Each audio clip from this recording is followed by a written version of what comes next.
Ensina-me, Hashem, amar somente a ti, a não olhar e não temer outro além de ti. Ensina-me, Hashem, amar somente a ti, a não olhar e não temer outro além de ti, a não olhar e não temer outro além de ti.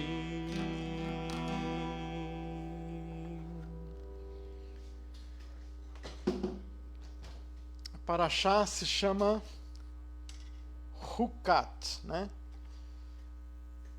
Deixa eu só ver aqui só um instantinho, licença, vamos lá. Então,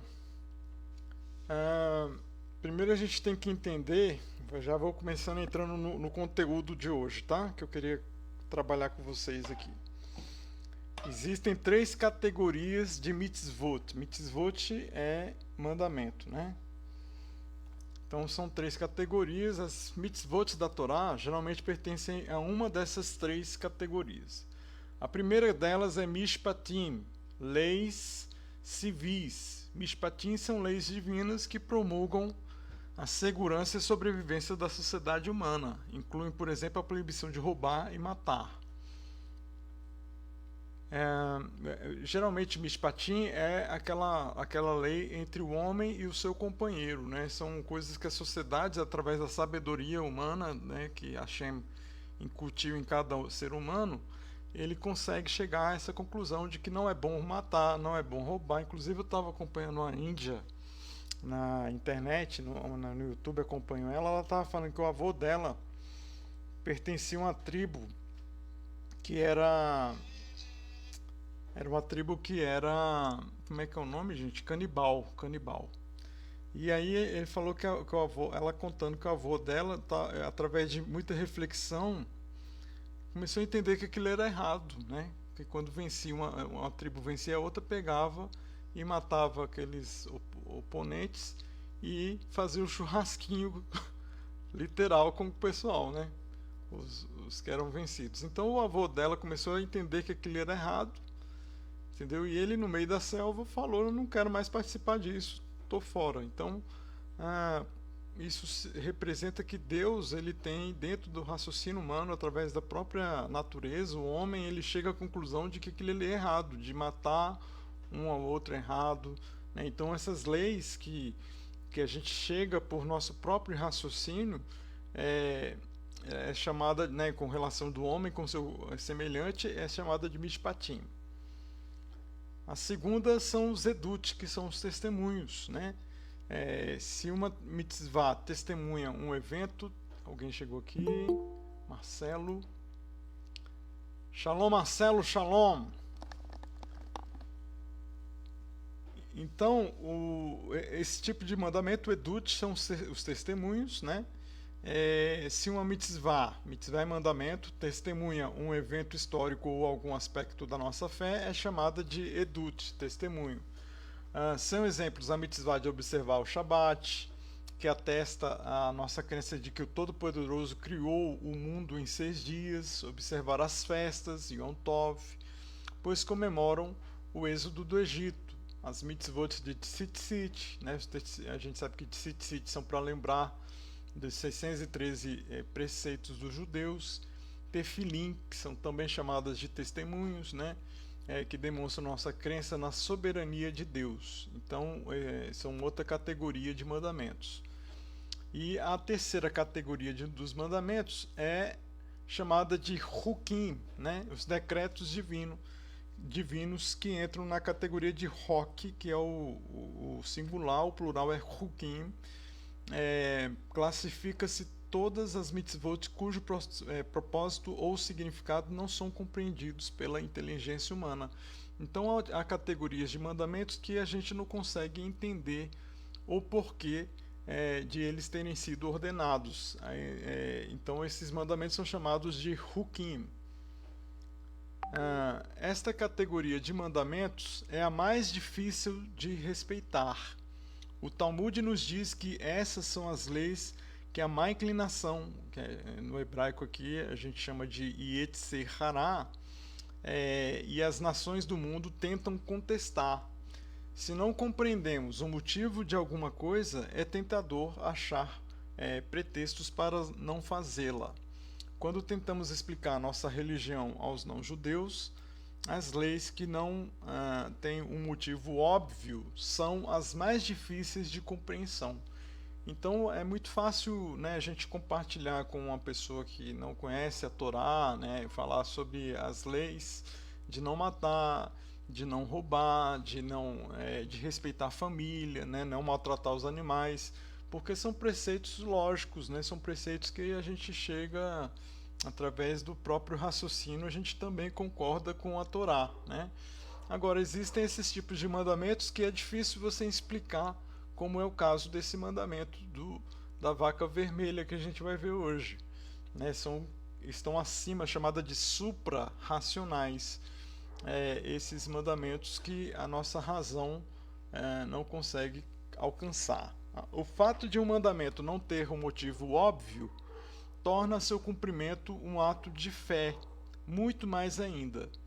Ele indica que estamos prontos e desejosos de obedecer às ordens de Deus, até mesmo quando não podemos justificá-las racionalmente.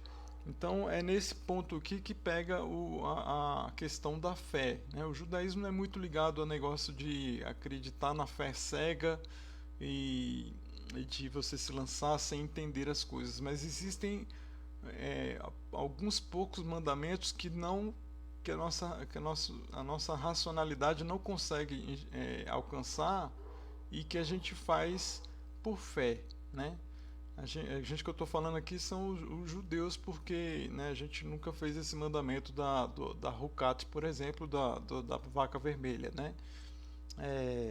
Então é difícil de alcançar pela nossa própria mentalidade. Há numerosos exemplos de Hukim, mas o Midrash enumera 4 sobre os quais a Torá afirma explicitamente. Esse é um Hok. Então, existem inúmeros, mas a gente vai pegar 4 exemplos aqui, né, de Hok, que são esses mandamentos que a nossa mentalidade não consegue alcançar. Uma vez que contém elementos aparentemente contraditórios, são passíveis de serem ridicularizados pelos que se pautam pelo pensamento racional.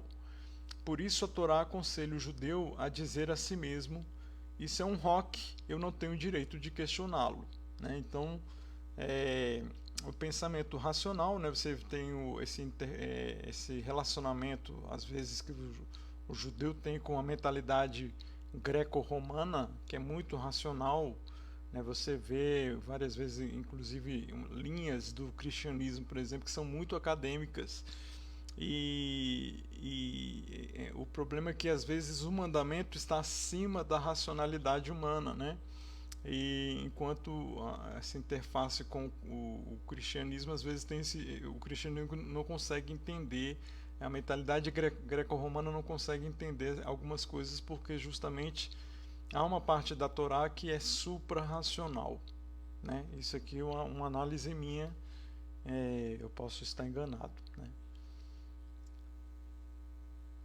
Os 4 Hukim que a gente encontra de exemplo na Torá são o Ibum, que é um judeu que se casa com a esposa de seu irmão, enquanto este ainda está vivo ou mesmo após a sua morte, incorre em pena de Karet. Karet é o que a gente chama na Torá lá de ser cortado, a morte espiritual.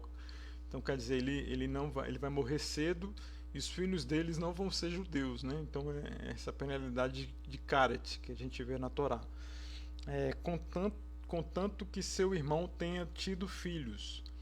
Porém, se a esposa do irmão não tem filhos, é uma mitzvah casar-se com ela, que é a lei do levirato, né, chamado de Ibum. Então é uma coisa supra-racional. Sendo que a lógica acha muito difícil aceitar esse paradoxo, o versículo enfatiza: e vocês guardarão meus Hukim. Aí tem a segunda que é Shaatnes.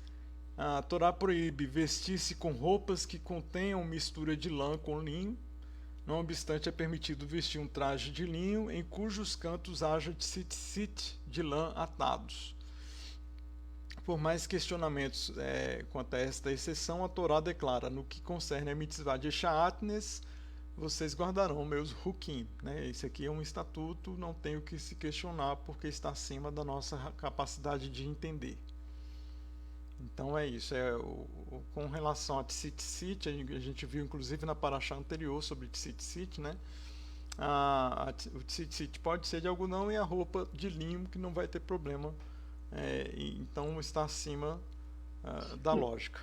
Valmir, Oi, pode eu falar. até sempre fiquei meio confuso. Assim, o tzitzit ele é feito de algodão, né? Isso. Tá? Porque o que você não pode é misturar algodão com linho com tzitzit, né? O da roupa pode ser um ou outro. Isso, a roupa, pelo que eu sei aqui, eu não fiz o estudo aprofundado desse tópico específico, mas a roupa que você não pode misturar no mesmo tecido o algodão e o linho.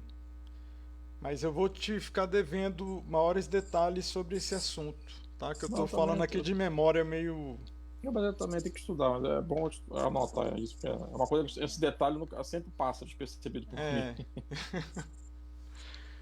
por mim Obrigado, também. Valmir. Aliás, a Torá tem muita coisa que a gente tem que estudar porque, né, há 3 anos atrás eu estava tocando na igreja. Então eu sou né, se for comparar na escola, eu estou no jardim da infância, né? E o Rav Yaakov está na pós-graduação.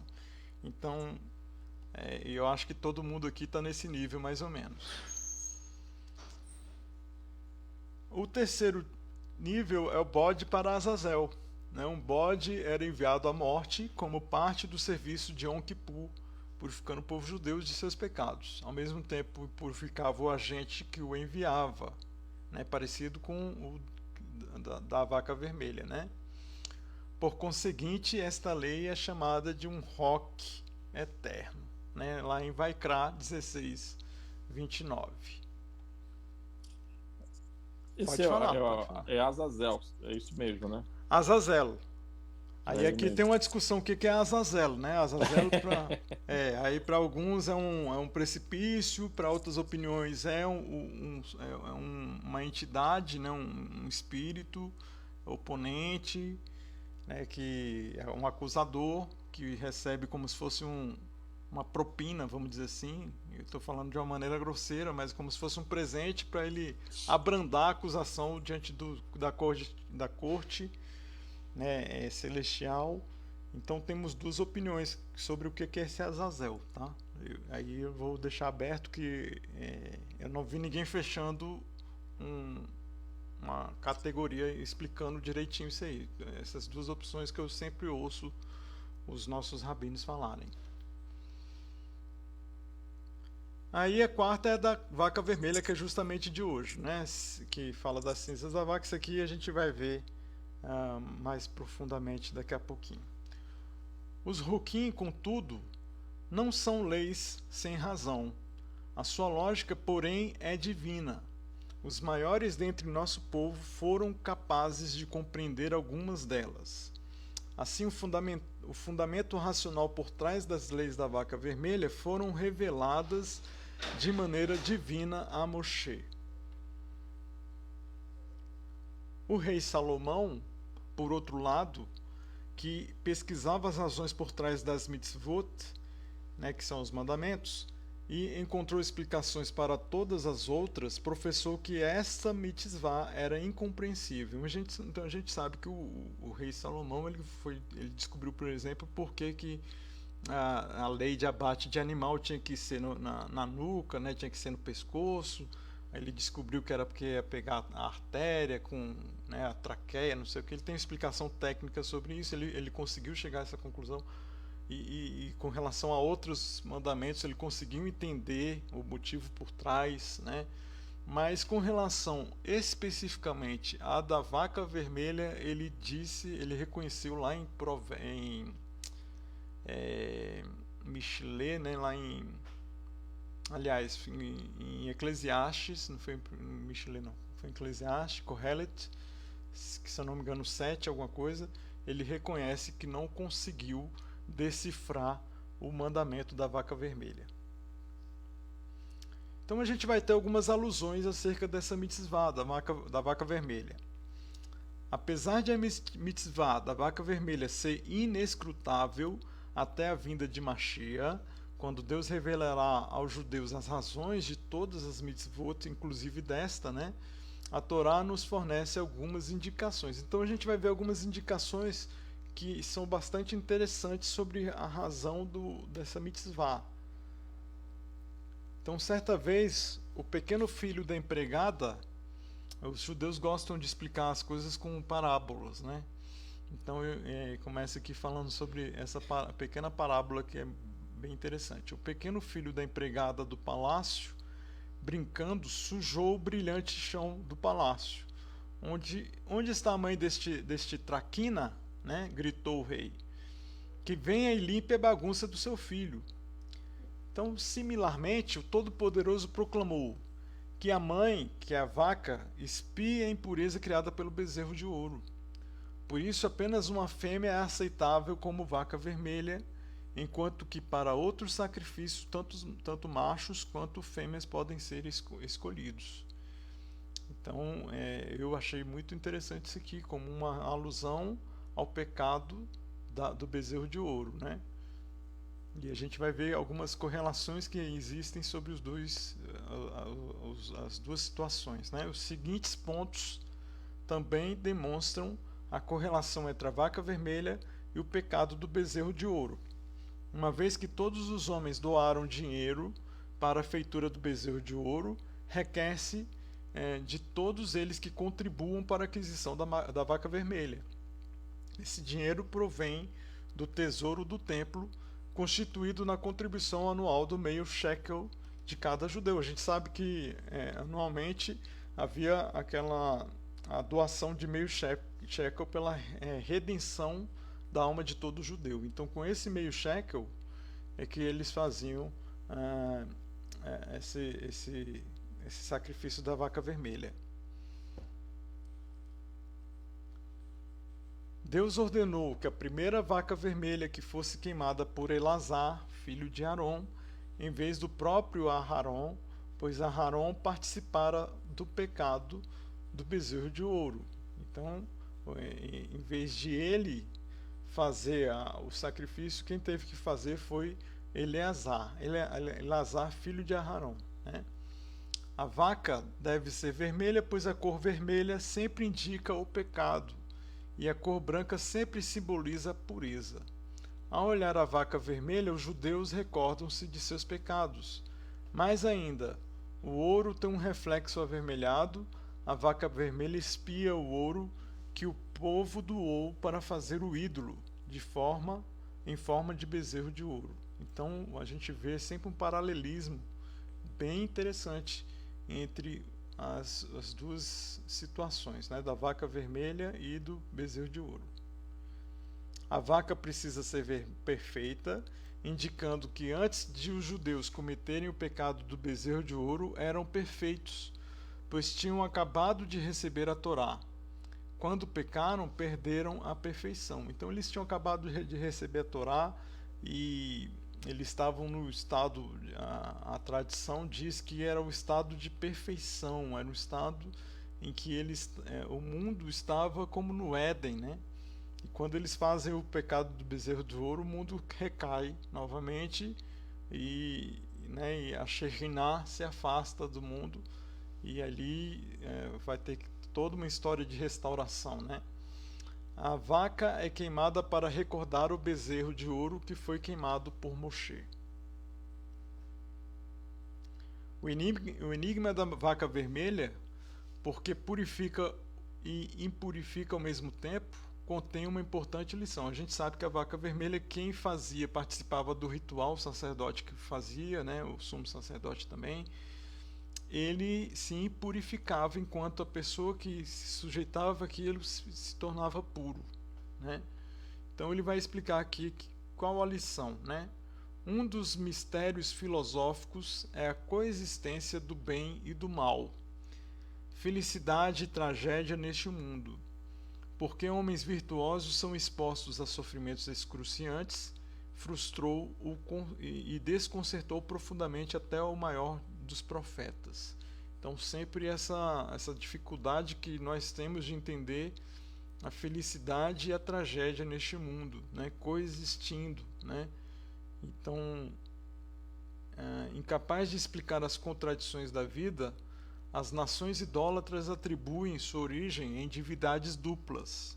Então a gente vê isso até hoje, né?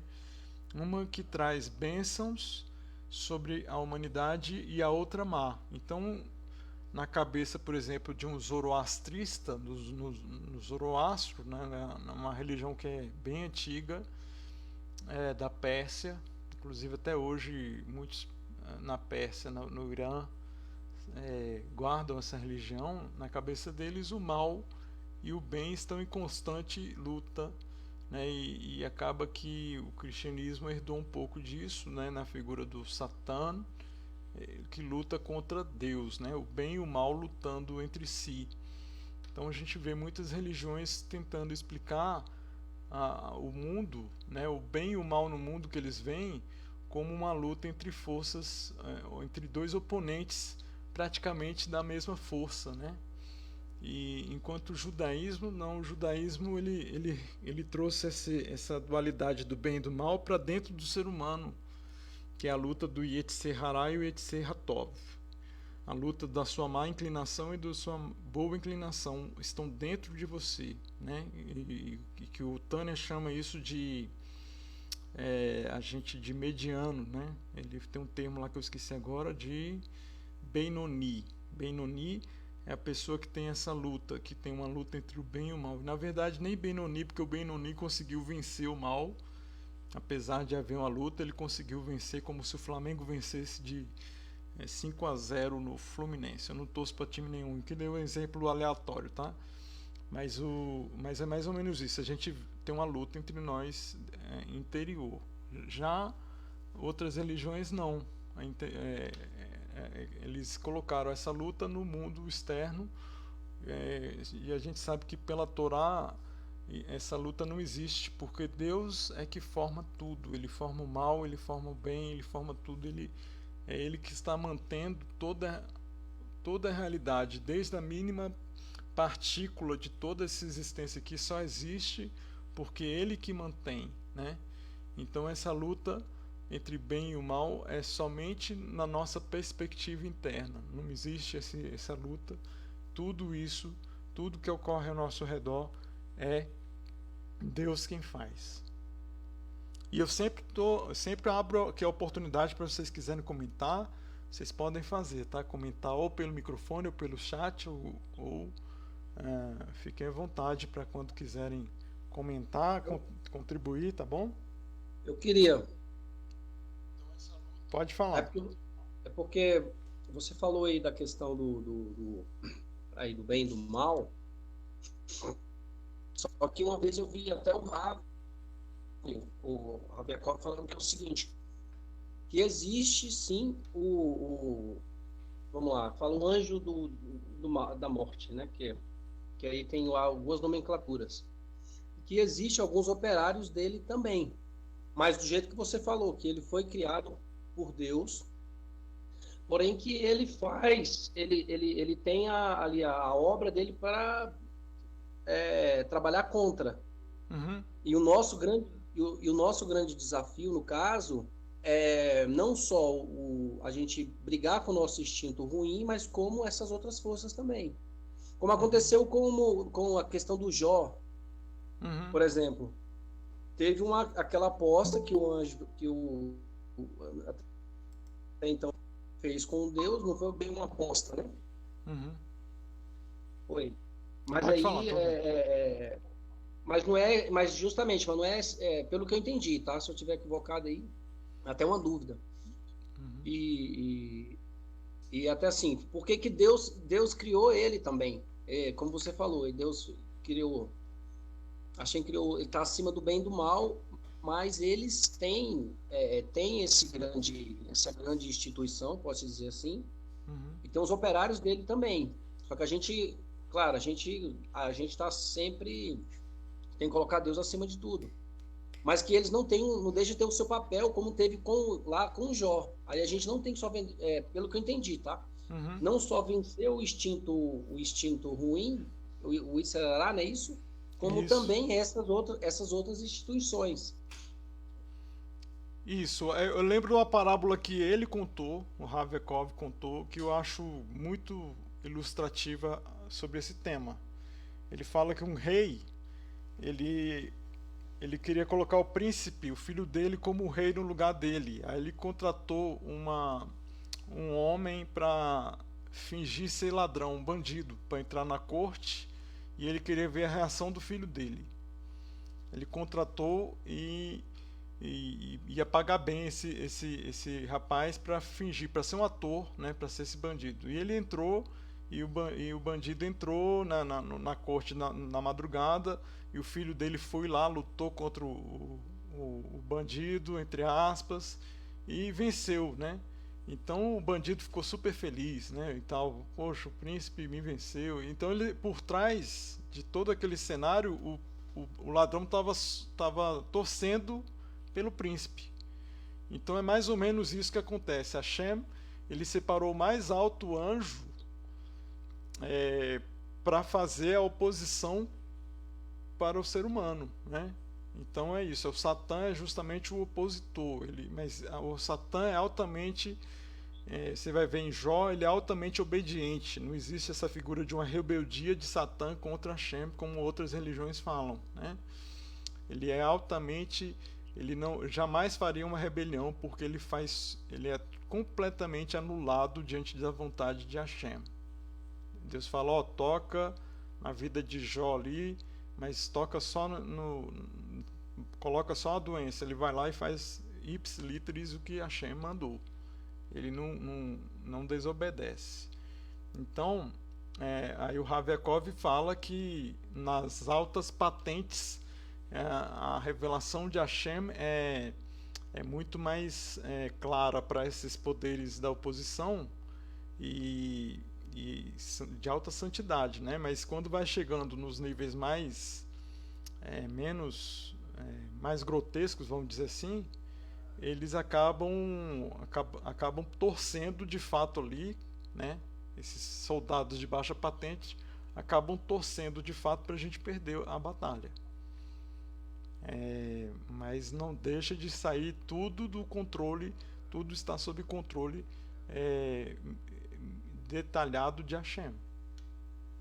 Eu não sei se eu consegui colaborar com a sua resposta aí, ou com a sua pergunta. Ok? Charles, shalom. Estamos aqui estudando sobre a Parashá.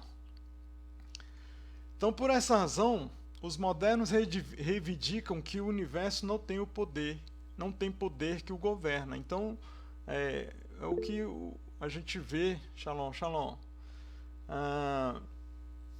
principalmente nos meios acadêmicos, né, você vê na Europa hoje em dia, é essa corrente que predomina, né, que o mundo não tem um governo, que não tem nada que o governe, porque não consegue explicar essa dualidade entre bem e mal no mundo, né? Você vai conversar com um professor de uma universidade, geralmente ele vai perguntar, mas se Deus existe, por que existe fome na África? Por que ocorreu o Holocausto? Né? Então você vai realmente ter uma dificuldade de entender essa coexistência do bem e do mal, né? E pela Torá é Deus que está tanto do lado do bem quanto também dominando pelo lado do mal. A gente sabe pela Kabbalah, o André aí é especialista nesse assunto, que existem as duas colunas aí. Inclusive estou com saudade das aulas do André aí, vamos marcar para a gente ouvir mais um pouco sobre esses assuntos mais místicos, né? Vamos sim, tá pronto o módulo 2. Legal, vamos marcar então. De repente no próximo domingo, se você tiver na sua agenda, alguma coisa assim, a gente pode fazer uma publicidade legal, tá? Esse próximo domingo eu não vou conseguir, porque eu tenho um compromisso, que o pessoal vem aqui em casa, mas no outro eu consigo. Vamos. Tá bom, então. Então, a princípio, André, você me lembra, a gente está agendado pro próximo, beleza, daqui a 15 dias. Então, a Torá, contudo, ensina-nos a acreditar em uma fonte da qual todos os eventos, tanto bons quanto os maus, emanam, né? Então, tudo que é bem ou mal, isso é do ponto de vista do ser humano, né? Tudo isso provém lá de cima, dos decretos lá celestiais de Hashem, né? Das cortes de justiça celestiais. Os elementos aparentemente contraditórios da mitzvah da vaca vermelha ensinam-nos a atribuir o mistério da vida às limitações do nosso intelecto, num nível que transcende nossa atual compreensão. Todas as contradições desaparecem. Sua essência é um plano divino para o nosso benefício definitivo. Então a gente sabe que são níveis de ocultamento, né? Eu vou me intrometer aqui a comentar um pouco sobre o que eu não domino, né? Que é mais ou menos do Tsitsum, né, André? Então existem níveis ali que a Hashem foi comprimindo esse conhecimento, essa luz, e esse mundo aqui é o mais baixo mundo, onde a revelação da divindade está mais oculta, não que não esteja presente, mas está mais oculta ao ser humano, o que permite a ele esse livre-arbítrio, né? Somente essa luta entre o bem e o mal dentro de nós é que permite que a gente tenha livre-arbítrio, porque se Hashem se revela nesse mundo, num nível, por exemplo, do Sinai, a gente perdeu o nosso livre-arbítrio automaticamente, porque a nossa alma vai desejar ansiosamente por Hashem e por obedecer a ele pelos mandamentos. A gente vai cumprir o mandamento e logo em sequência a gente vai ver na sequência a recompensa ali imediata das nossas boas ações. Então não há mais livre-arbítrio de maneira alguma. A mitzvah ensina que devemos enxergar todos os aspectos da vida com a mesma atitude que adotamos para a própria mitzvah, fé. Então são esses elementos aqui que exigem da gente fé para cumprir. Algumas coisas a gente não entende e reconhecemos que não entendemos. E, inclusive tem uma frase de um Rav da Argentina, do Rabad da Argentina, que ele colocou em espanhol um dia desse, mas que falava mais ou menos assim, que você não precisa ficar estressado de não entender tudo, que ninguém nunca vai entender tudo. Então relaxa, você não precisa entender tudo, né? A gente precisa cumprir nossos mandamentos que a Hashem nos mandou. Ele não vai cobrar você de não entender o mandamento da vaca vermelha, ou não entender porque a conjugação do Vav com o Aleph, não sei o que, no hebraico. Ele não vai te cobrar isso, ele vai te cobrar a tua ética, como é que você foi como marido, como esposo, como filho, como mãe, ou como pai, enfim, né? Isso que a gente vai ser cobrado, e é para isso que a gente está aqui, para refinar nossa alma, né? Então, claro que a gente busca o conhecimento, mas a gente nunca vai entender tudo.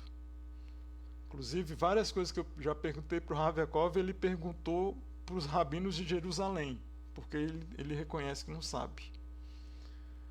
A mitzvah ensina que devemos enxergar todos os aspectos da vida com a mesma atitude que adotamos para a própria mitzvah, que é fé.